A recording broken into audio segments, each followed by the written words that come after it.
창세기 1장부터 11장까지를 가리켜서 흔히 원역사라고 부릅니다. 왜 원역사인가? 이 세상, 이 땅이 가장 먼저 생겨날 당시에 그 최초의 역사다라고 해서 그냥 역사가 아니라 원역사라고 이렇게 부르는데요.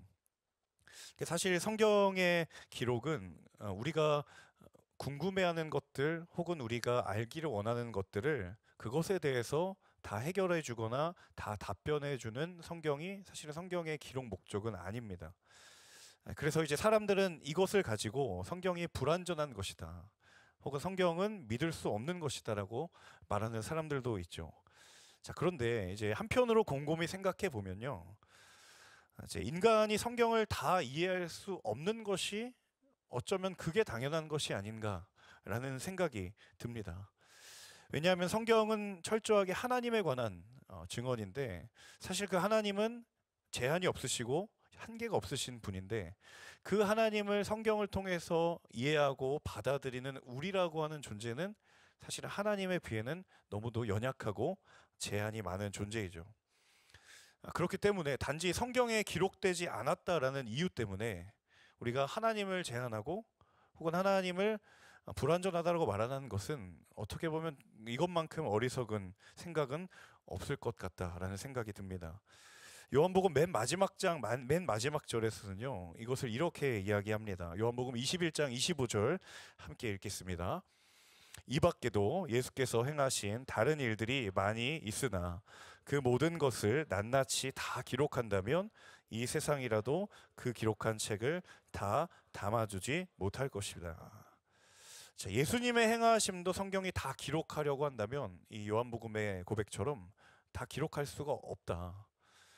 자, 그러면 창세기에 나와 있는 창조의 사건은 뭐 굳이 말할 필요도 없겠죠.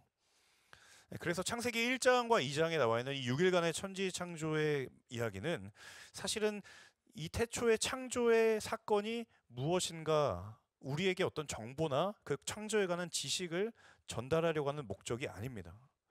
그 모든 정보와 지식이 창세기를 통해 하나님께서 나타내시려는 하나님의 진짜 목적이 아니다라는 것이죠. 만약에 성경의 목적이 우리가 원하는 것처럼 그 창조에 대한 이야기 전부를 우리가 전달하려고 하는 것이 성경의 목적이었다라고 한다면 이 요한복음의 고백처럼 그건 불가능한 일일 것이다. 자, 오늘 하나님의 창조 이야기 두 번째 시간인데요. 지난주일의 본문을 여러분께서 잠깐 생각이 나실 수 있다면 지난주일의 본문과 오늘 우리가 읽은 이 본문에 한 가지 공통점이 있다라는 것을 우리가 발견할 수가 있게 됩니다. 그 공통점이 무엇인가 하면 이 6일간의 창조의 이야기를 이틀씩 묶어서 지금 저희가 본문으로 읽고 있다라는 사실이에요. 자, 지난주에는 첫째 날과 그리고 넷째 날을 한 본문으로 읽었습니다. 그리고 오늘은요, 둘째 날과 다섯째 날을 한 본문으로 읽었습니다. 그리고 다음 주는 셋째 날과 여섯째 날이 되겠죠.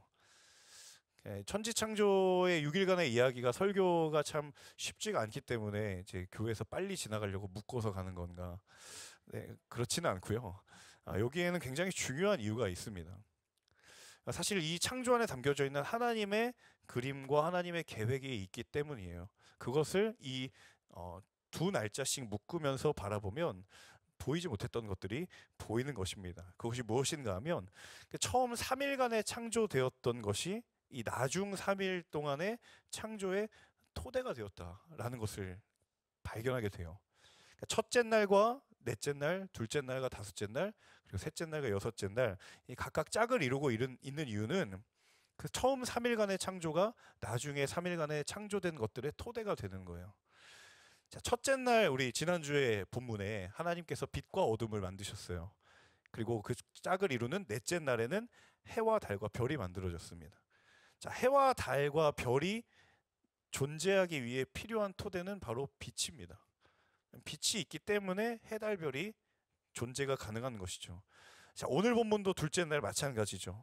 자, 하나님께서 위의 물, 하늘의 수분과 그리고 아랫물, 바다를 만드셨는데 그리고 다섯째 날에 뭐가 창조되었냐면 새와 물고기가 창조되었어요. 그래서 자, 새와 물고기는 하늘이 있어야 하고 바다가 있어야 됩니다.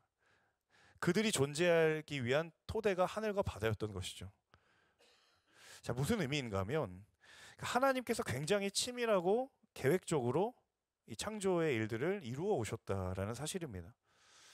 또 다른 말로 표현하자면 하나님의 창조에는 결코 우연이라고 하는 것은 없다라는 것이죠. 성경을 공격하거나 성경의 이 권위를 깎아내리거나 하나님의 창조를 부정하려고 하는 사람들은 이 사실을 굉장히 받아들이려고 하지 않습니다. 세상에 존재하는 것들이 무슨 어떤 이유가 있거나 연관성이 있다라고 생각하지 않죠. 더군다나 창조라는 것 자체가 말이 되지 않는다. 그것은 그냥 그 당시에 다른 종교의 비슷한 어떤 신화를 차용한 것일 뿐이다라고도 이야기를 합니다.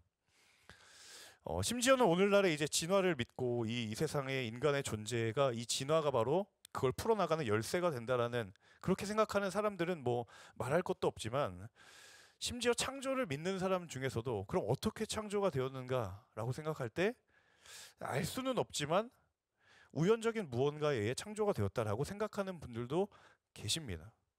그러니까 알 수가 없기 때문에 우연한 그런 어떤 일이 아니고서는 달리 설명할 길이 없다라고 생각하는 거죠. 자, 그런데 우리가 여기에서 굉장히 생각해 보아야 될 한 가지 사실은요. 그러니까 인간이라고 하는 존재는 늘 언제나 의미와 목적에 속해 있기 마련입니다. 그러니까 누구나 삶의 의미와 목적으로부터 자유로울 수가 없어요. 이 부분이 해결이 되지 않으면 그 어떤 것을 소유하고 그 어떤 것을 누리더라도 반드시 방황과 마주할 수밖에 없는 존재라는 거예요. 그 사람이 창조를 믿든 진화를 믿든 사람은 예외 없이 의미와 목적이 명확하지 않으면 방황의 인생을 살 수밖에 없는 거예요. 자, 그렇다라고 한다면 바로 그 우리의 인생의 의미와 목적을 정말 그 알 수 없는 우연이라고 하는 것에 여러분의 의미와 목적을 맡기시겠습니까? 내 삶의 의미와 목적이라는 것이 오늘 나를 존재하게 하는 가장 중요한 토대가 되고 뿌리가 되는 것인데 그 중요한 사실을 그냥 알 수 없다라는 이유로 우연한 그것에 우리의 의미와 목적을 그 불확실한 것과 맞바꾸겠느냐라는 거예요. 자, 민수기 23장 19절에서는 하나님을 이렇게 고백합니다. 함께 읽어볼까요? 시작. 하나님은 사람이 아니시니 거짓말을 하지 않으시고 어찌 그 말씀하신 바를 행하지 않으시며 하신 말씀을 실행하지 않으시랴. 자, 하나님은 사람이 아니시니 우리랑 본질적으로 다르다는 거거든요. 그래서 거짓말을 하지 않으시고 하나님은 인생이 아니시니 우리와 똑같은 인생을 살아가지 않으시니 그분에게는 후회가 없다. 세상은 우연이라고 말하는 그 수많은 것들 가운데에 하나님은 우리와 같지 않고 하나님은 우리와 전혀 다른 존재라는 것이 우리의 수많은 그 불확실성 가운데에서도 그렇기 때문에 이 땅에 여전히 소망이 있고 우리의 삶에 여전히 하나님의 인도하심과 계획이 여전히 우리에게 소망이 되는 줄로 믿습니다. 사랑하는 여러분, 하나님의 손에 붙들린 삶에는 우연이란 없는 줄로 믿습니다. 하나님 손에 붙들린 인생은 무의미한 것은 없는 줄로 믿습니다. 저와 여러분의 믿음의 눈과 귀를 열어서 우리의 삶에 수없이 많아 보이는 그 우연처럼 보이는 것들 속에 숨겨져 있는 하나님의 필연을 발견하시는 저와 여러분 되시기를 주님의 이름으로 축복합니다. 오늘 본문 6절의 말씀을 다시 한번 읽어보겠습니다. 6절 말씀 함께 읽겠습니다. 하나님께서 말씀하시기를 물 가운데에 공간이 생겨 물과 물이 나누어지라 하셨습니다. 자, 둘째 날 하나님의 창조의 모습입니다. 물 가운데 공간이 생겨서 물과 물이 나누어지라. 자, 공간이라고 하는 것은 텅 비어있는 무언가인데요. 그 공간 때문에 경계가 지어졌어요. 그래서 물이 나누어지고 하늘과 바다가 모습을 드러내는 장면입니다. 이 말씀을 가만히 생각해 보면 바로 이 일이 일어나기 직전까지만 해도 이 세상은 어떤 구분이라고 하는 것이 없이 존재해 왔었다라고 우리가 쉽게 추측을 해볼 수가 있습니다. 물론 이 구분이 없는 상황이라고 하는 것이 구체적으로는 어떤 형태와 어떤 모습으로 존재하고 있었는지에 대해서 우리는 알 수는 없죠. 다만 분명한 것은 그 하나님의 창조의 과정 가운데 담겨져 있는 우리가 두 가지의 중요한 원리를 발견할 수가 있다라는 사실입니다. 첫 번째는 무엇인가 하면 하나님은 구분을 통하여서 창조를 이루어 오셨다라는 겁니다. 자, 물이 하나로 되어 있는데 그 가운데 공간을 만드셔서 하늘과 바다가 구분이 되었어요. 창조의 과정 가운데에 구분하는 하나님의 일들이 있었죠. 하늘과 바다에 그리고 각각 생물을 두셨어요. 처음에는 하늘과 바다를 구분하셨고, 그리고 그 다음에 하늘에 있어야 될 것과 바다에 있어야 될 것들의 각각의 자리를 두셨습니다. 여러분, 새가 바다에 머물 수 없고 물고기가 하늘에 거할 수 없잖아요. 우리는 너무도 상식적인 일입니다. 새는 하늘에, 물고기는 바다에, 물에. 근데 그 구분이 하늘에 새가 머물고 바다에 물고기가 머물도록 창조하셨다라는 것은 하나님이 지으신 그 과정 가운데에 저마다 있어야 할 자리가 있었다라는 거예요. 우리야 물고기는 바다에 있고 새는 하늘에 있다라고 너무도 상식적으로 생각하고 있지만, 그 일이 하나님의 정해진 질서에 따라, 그리고 하나님이 있어야 될 그 자리를 주셨고, 그것은 구분하여 하나님의 창조를 이루어오셨다는 거예요. 빛과 어둠도 마찬가지죠. 빛이 있는 곳에 해가 있고 어둠이 있는 곳에 달과 별이 있습니다. 각각 있어야 될 곳들이 그 자리에 있었던 태초의 모습을 떠올리게 됩니다. 저는 이 모습을 보면서 하나님의 피조물 중에 그 하나인 우리가 머물러야 될 곳은 어디인가라는 생각을 해보게 됩니다. 저와 여러분의 삶은 어떠한가요? 내가 머물러야 될 곳이 있고, 내가 영혼의 호흡이 끊어지지 않으려면 머물러야 할 그곳이 있습니다. 반대로 내가 머물지 말아야 될 곳이 있고, 내가 정말 내 영혼이 살기 위해서라면 반드시 떠나야 할 곳이 있다라는 것이에요.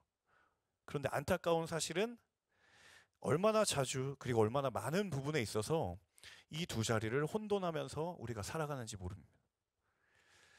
머물러야 할 곳임에도 불구하고 떠나 있는 우리의 모습을 보게 되기도 하고, 반드시 이곳은 떠나야 내 영혼이 살 수 있는 곳임에도 불구하고 이곳이 나에게 중요한 것인 것처럼 생각하고 여기며 그곳을 떠나지 않는 우리의 모습은 있지는 않은지.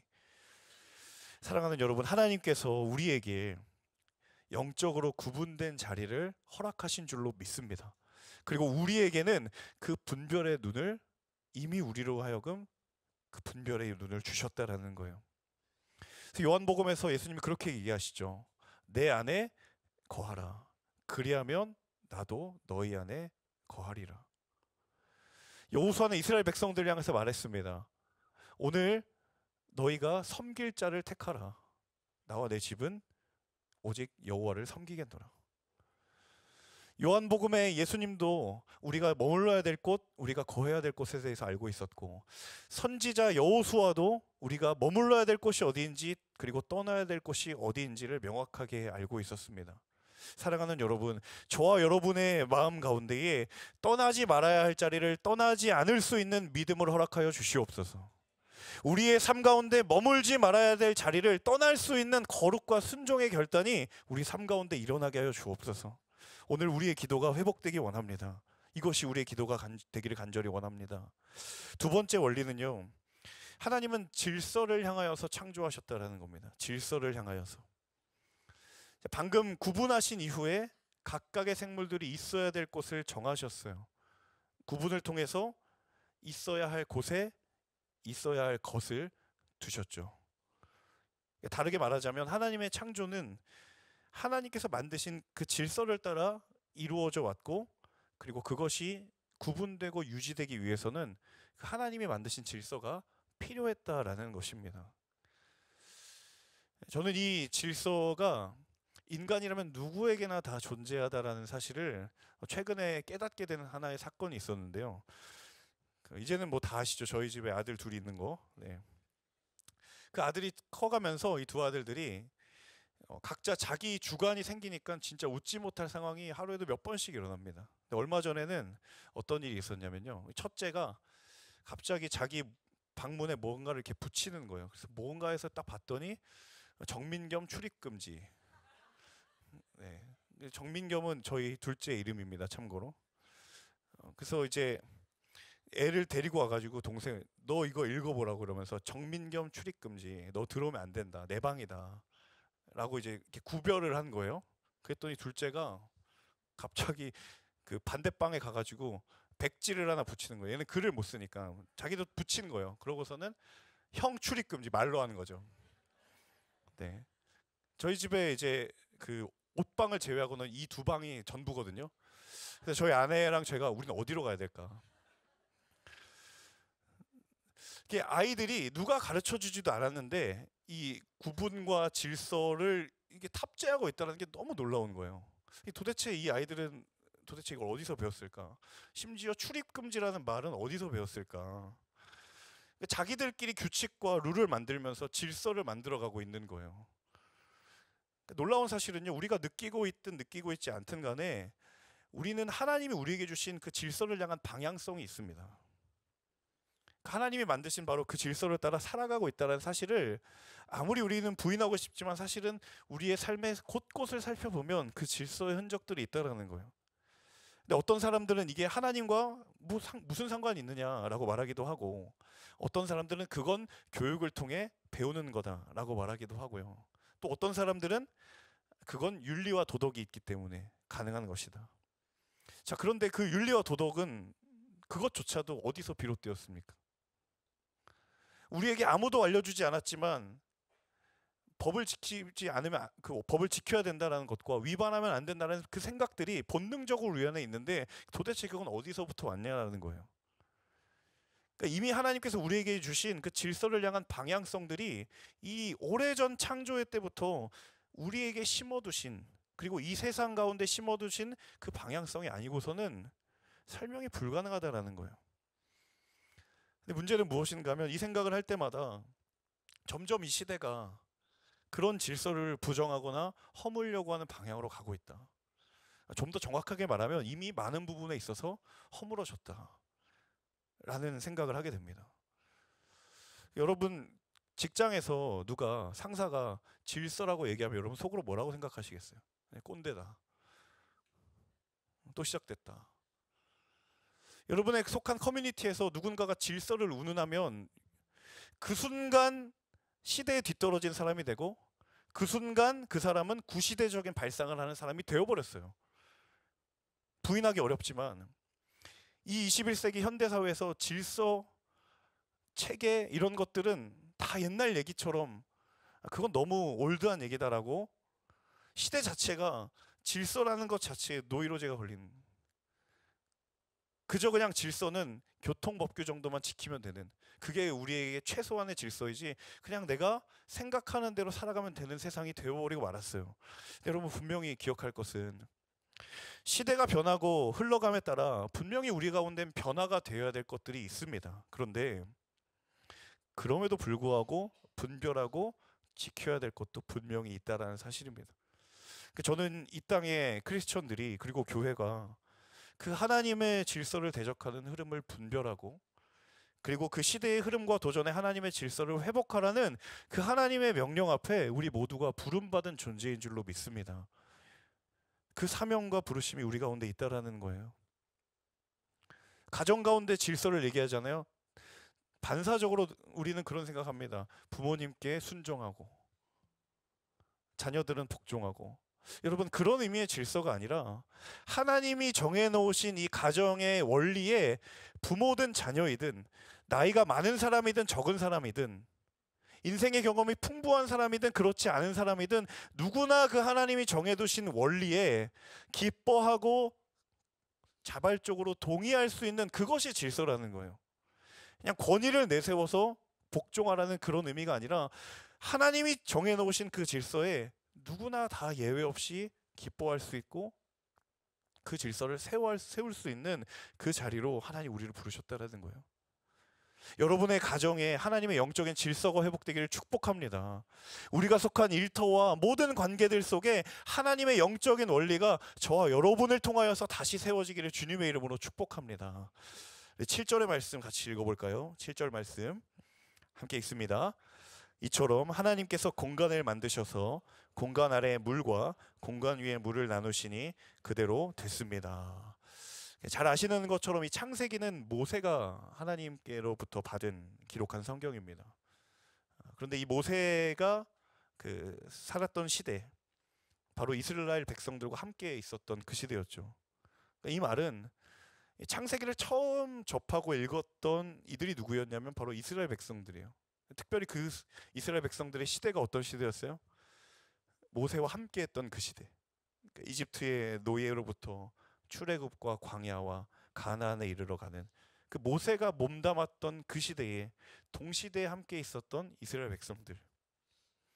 특히나 그들이 늘 있었던 환경들은 사막의 기후였고, 그리고 처음에는 목축이었지만 이후에는 가나안에 들어가서 농경을 하는 그런 이스라엘 백성들이었습니다. 자, 그런 사람들이었기 때문에 그들에게 생존에게 가장 직결되는 요소가 무엇이었냐면 바로 7절에 나와 있는 물입니다. 물. 그래서 이스라엘 백성들이 처음에 창세기의 말씀을 딱 받았을 때 하나님께서 공간을 만드시고 공간 아래 물과 공간 위의 물을 나누셨다. 이 말씀이 이들에게 어떻게 다가왔을까? 공간 아래의 물, 땅에 있는 물. 우리가 가축을 먹이고 농사를 짓는데 너무도 필요한 물이죠. 생존에 직결되는 물입니다. 땅 위의 물, 공간 위의 물, 비를 의미하는 것. 하늘에서 내리는 비가 그들에게 얼마나 절실했던 것일까. 자, 더군다나 하나님께서 공간을 만드셔서 물을 나누셨어요. 여러분, 이 말씀을 이스라엘 백성들이 듣는 순간 머리에 떠오르는 한 사건이 있습니다. 어떤 사건인가 하면 홍해를 건너는 사건이죠. 이들은 직접 경험했기 때문에 정말 눈앞에서 공간이 생겨서 물이 나누어지는 것을 보았기 때문에 이 창세기 1장 7절을 듣는 순간 우리를 구원하신 바로 그 하나님이 그때 그 옛날에 공간을 나누셔서 이 땅을 창조하셨구나. 그들은 바로 그것이 클릭이 되는 거예요. 그래서 이스라엘 백성들이 하나님의 창조의 이야기를 듣는 순간 깨닫게 되는 것이 무엇이냐면 하나님의 창조는 바로 하나님의 구원이라는 거예요. 하나님의 창조는 바로 하나님의 구원이라는 거예요. 여러분 생각해 보세요. 성경의 주어는 인간이 아니라 하나님이십니다. 그리고 성경이 기록된 이유는 성경의 목적은 하나님의 주인 되심을 우리가 인정할 수 있는가? 내가 주인 되었던 그 삶에서 하나님의 주인 되심을 인정할 수 있는가? 한 개인의 삶뿐만 아니라 한 역사의 중심에 그 인생의 중심이 인간에서 하나님으로 옮겨가기 위해 성경은 쓰여졌어요. 그게 구원의 본질이죠. 그래서 하나님의 구원과 하나님의 창조는 본질적으로 같은 뿌리에 있습니다. 그래서 하나님의 창조가 시작이고 하나님의 구원이 성경의 마지막인 것처럼 그 알파 오메가가 연결된 것처럼 이 두 가지는 본질적으로 같다라는 거예요. 여러분, 하나님의 창조주의심이 믿는 삶을 살아가는 사람은 하나님의 구원을 믿는 인생인 줄로 믿습니다. 하나님의 구원을 믿는 인생은 하나님의 창조주의심을 믿는 인생이 되는 거예요. 자, 이어지는 21절 같이 읽어볼까요? 21절 함께 읽습니다. 하나님께서 큰 바다 생물들과 물에서 번성하는 온갖 생물들을 그 종류대로, 온갖 날개 달린 새들을 그 종류대로 창조하셨습니다. 하나님께서 보시기에 좋았습니다. 자, 하나님께서 이제 각각의 생물들을 창조하셨어요. 21절에 보면 그 종류대로라는 표현이 등장합니다. 모든 것이 창조되기 시작하는 순간에 이미 하나님이 가장 완전한 온전한 상태를 만들어 놓으셨다라는 거예요. 그래서 오늘날의 이 구절을 두고 가장 이제 설랑설레가 많은 것이 무엇이냐면 성경은 처음이 좋았다라고 이야기하지만 이 세상은 갈수록 좋아진다라는 이야기를 하고 있죠. 과학을 신봉하는 지식인들은 모든 세상의 생물의 존재들은 갈수록 좋은 형태가 된다. 점점 더 나은 모습으로 진화해 나간다. 여러분 곰곰이 생각해 보면 과연 그 말이 맞는 것일까? 저는 이게 틀렸다라는 걸 올 봄에 깨달았거든요. 언제 깨달았냐면 벚꽃이 기습적으로 졌다가 폈다가 졌을 때를 깨달았습니다. 여러분 올 봄에 벚꽃 보신 분 계세요? 다들 표정이 그런 것엔 전 관심이 없습니다. 오직 주님만 바라봅니다라는 표정으로 다 벚꽃 숨어서 보셨으면서 네. 분명히 우리가 벚꽃이 개화될 거라고 매스컴에서 예고했잖아요. 다 그때인 줄 알고 이제 그때 한번 가보려고 계획 짰는데 기습적으로 한 주 전에 핀 거 기억나시죠? 네. 그리고 정작 핀다고 했던 그때는 다 져버렸어요. 근데 매스컴이 왜 그랬나 이거 분석을 막 하는데, 그때 제가 기억나는 기사가 뭐였냐면 그 변화의 이면에는 기후 변화가 있었다. 여러분, 기후 변화가 왜 일어나는 겁니까? 한마디로 말하면 그 기후 변화의 본질은 인간의 욕심이에요.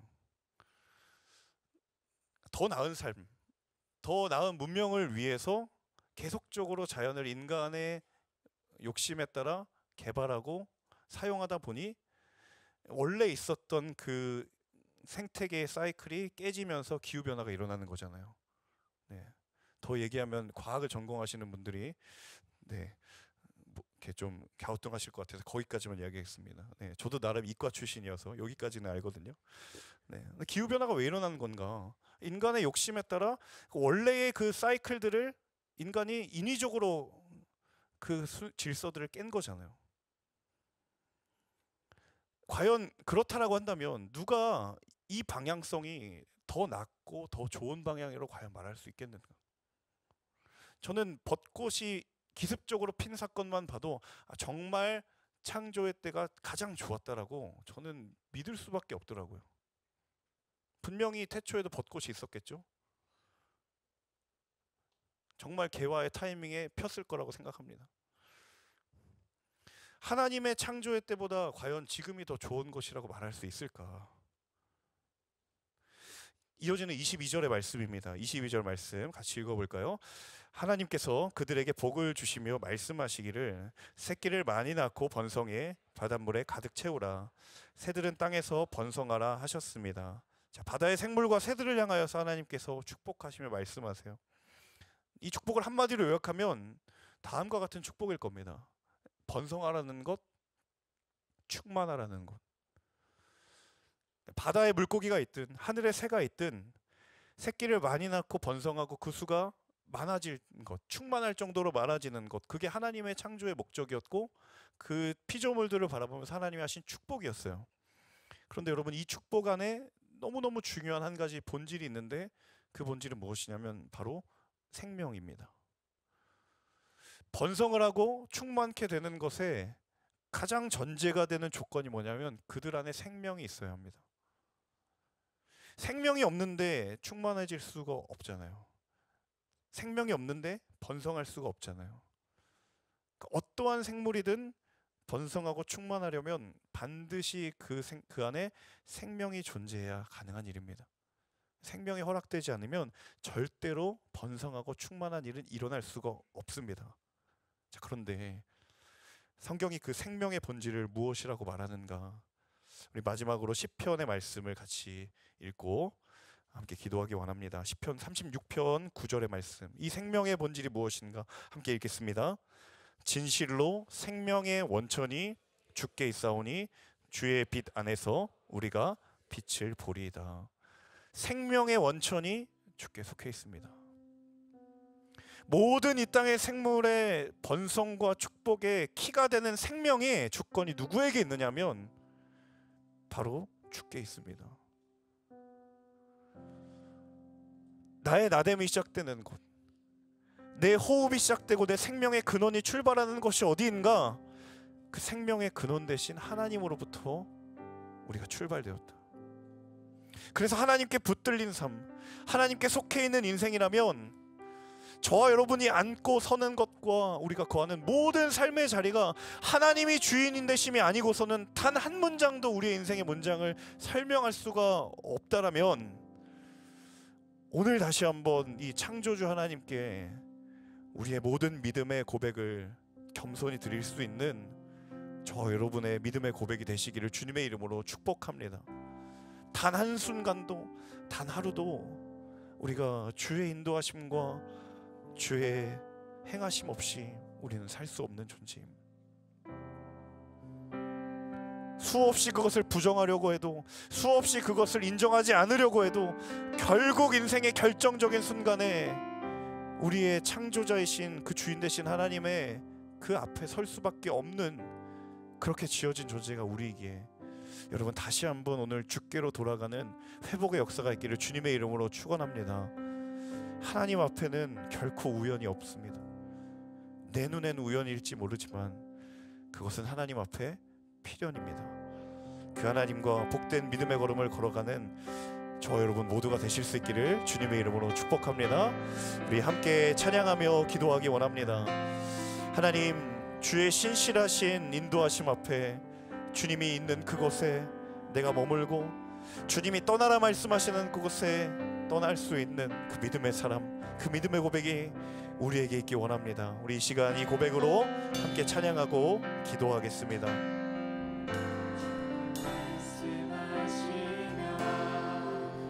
내가 나가리다. 주님 뜻이 아니면 내가 멈춰서리다.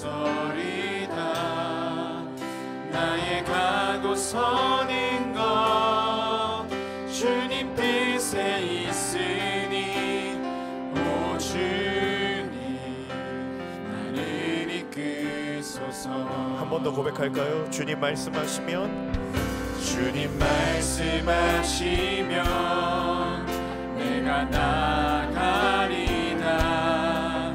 주님 뜻이 아니면 내가 멈춰서리다.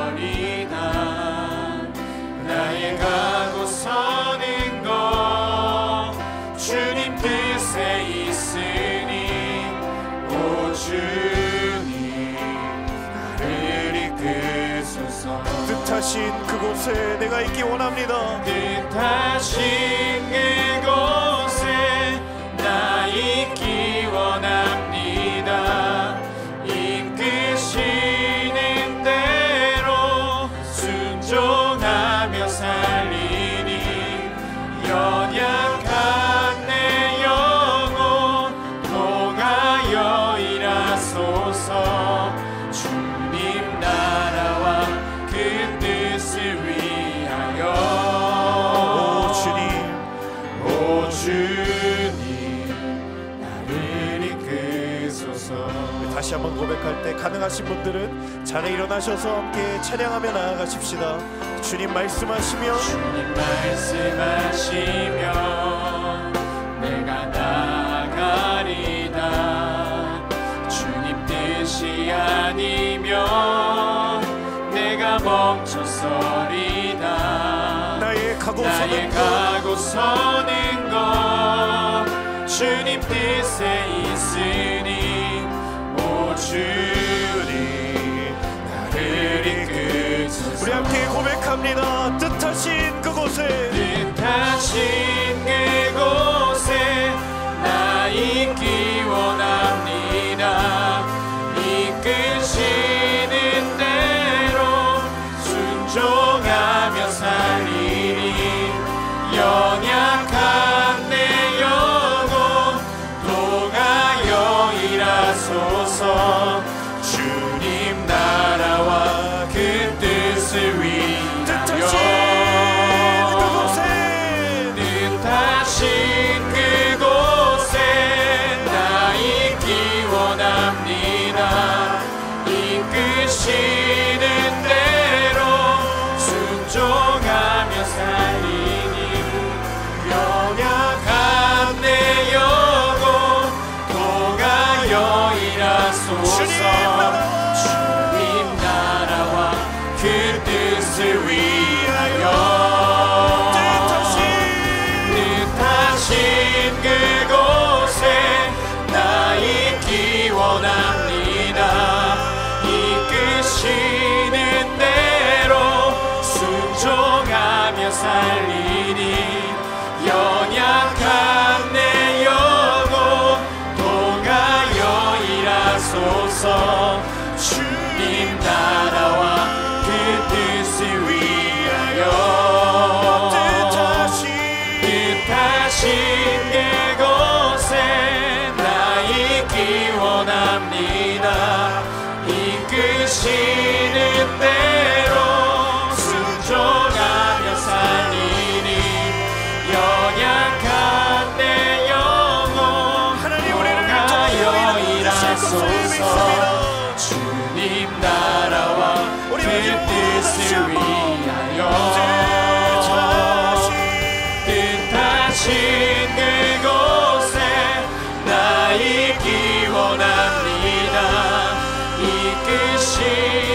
연약한 내 영혼 통하여 일하소서. 주님 나라와 그 뜻을 위하여 오 주님 나를 이끄소서. 뜻하신 그곳에 나 있기 원합니다. 이끄시는 대로 순종하며 살리니 연약한 내 영혼 통하여 일하소서. 주님 나라와 그 뜻을 위하여 오 주님 나를 이끄소서.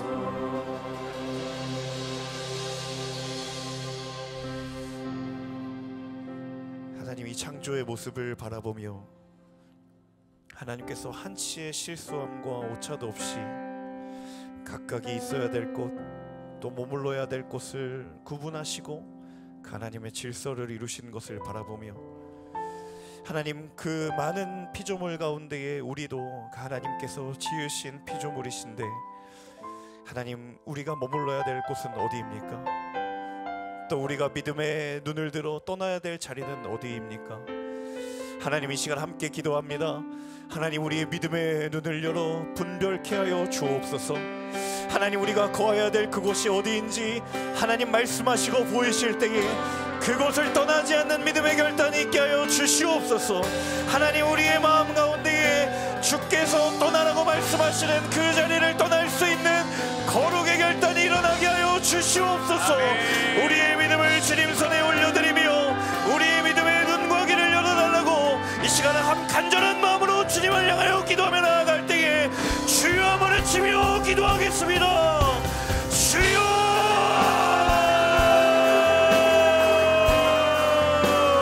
나의 삶 속에 임하시며 주님 알기를 주만 하나님, 우리의 믿음의 눈을 열어 주님 보기 원합니다. 소망에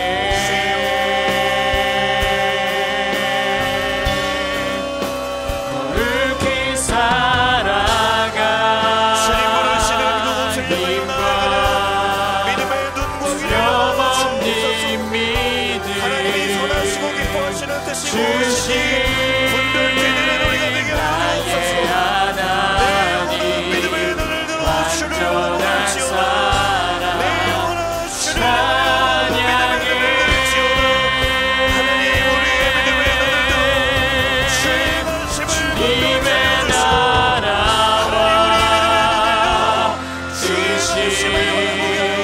하옵소서. 나의 삶 속에 임하시며 하나님, 우리의 믿음의 죄악된 곳을 떠나게 하시고 하나님, 기뻐하지 않는 것을 분별케 하시고 거룩을 행복하게 하나님 기뻐하시고 하시는 선하신 뜻을 따라 나아가는 하나님의 사람들 수 있도록 인도하여 주옵소서. 주님, 이 어두운 시대 가운데 우리를 부르셨으니 하나님, 그를 자리를 향하여 나아가는 믿음의 눈을 넣어주시옵소서. 주님을 향하여 나가는 믿음의 눈을 넣어주시옵소서. 주여, 완전한 사랑 찬양해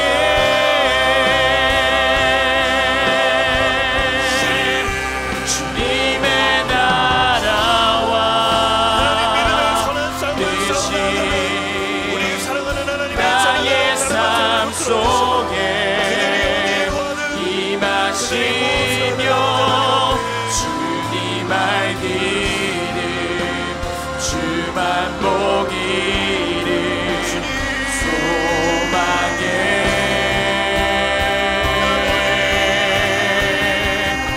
거룩히 살아가 힘과 두려움 없는 믿음 주시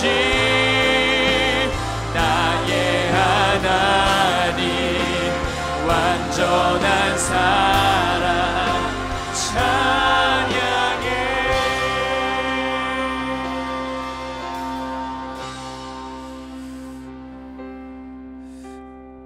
하나님, 창조의 이야기는 지어낸 이야기도 아니고 무언가 빼고 더함이 있는 것도 아니고 하나님의 하나님 되심이 선포된 하나님만이 하실 수 있는 사건이심을 이 시간 다시 한번 고백합니다. 하나님, 그것을 우리가 어떻게 우리의 시선과 우리의 한계로 그것을 다 이해할 수 있겠습니까? 하지만 하나님, 우리에게 하나님의 시선을 하나님 예수 그리스도를 통하여 우리에게 주셨습니다. 그 하나님의 시선을 우리 가운데 주신 이유는 때로 우리의 삶 가운데 이해할 수 없고 납득하기 어렵고 받아들일 수 없는 상황들, 그것이 좋은 일이든 그것이 나쁜 일이든 왜 그 일이 나의 삶 가운데 펼쳐졌는가라고 수없이 물을 때마다 사랑하는 아들아, 사랑하는 딸아, 사람의 눈의 우연도 하나님께는 필연이라고 말씀하시는 그 아버지 하나님의 창조의 능력을 다시 한번 우리의 삶 가운데 회복시켜 주시옵소서. 주님, 내게 하나님의 시선을 회복시켜 주시옵소서. 우리 가운데 허락하신 하나님의 시선을 들어 우리의 삶을 보게 하시고 이 땅을 바라보게 하시고 이 시대를 바라보게 하여 주시옵소서. 내 영혼아 믿음의 눈을 들어 주를 볼지어다. 아멘. 내 영혼아 믿음의 눈을 들어 이 세상을 바라볼지어다. 아멘. 우리 간절한 마음으로 주여 내버려치며 합심하여 기도하겠습니다. 주여, 주여, 주여. 주님의 나라와 살아계신 아버지 하나님, 살아계신 아버지 하나님, 나의 삶 속에 임하시며 주님 알기를 주만 보기를 하나님의 사람들의 믿음에 우리를 지정하여 주시옵소서. 우리 각 사람의 인생마다 하나님 그렇게 살아가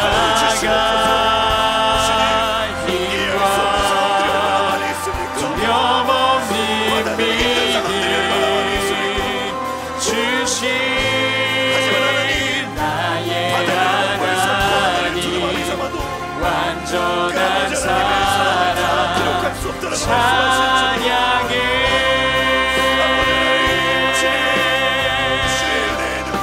주님의 나라와 뜻이 나의 삶 속에 임하시며 주님 알기를 주만 보기를 소망해.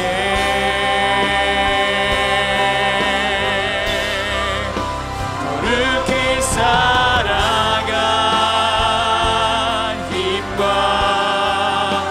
두려움 없는 믿음 주신 나의 하나님 완전한 사랑 찬양해.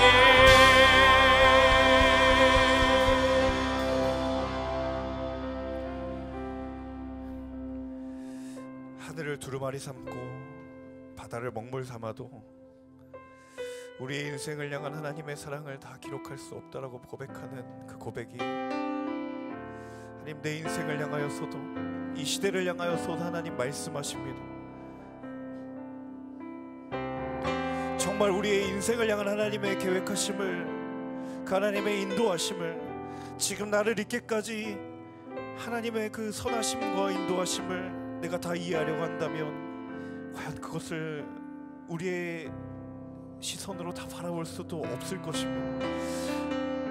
주님, 우리에게 하나님의 시선이 거두어지지 않기 원합니다. 우리의 삶에 우리를 바라보시는 하나님의 시선이 늘 우리 안에 거하기 원합니다. 하나님, 하나님이 기뻐하지 않는, 하나님이 원하시지 않는 것에 그 하나님의 시선이 감추어지지 않기를 원하고 가리워지지 않기 원합니다.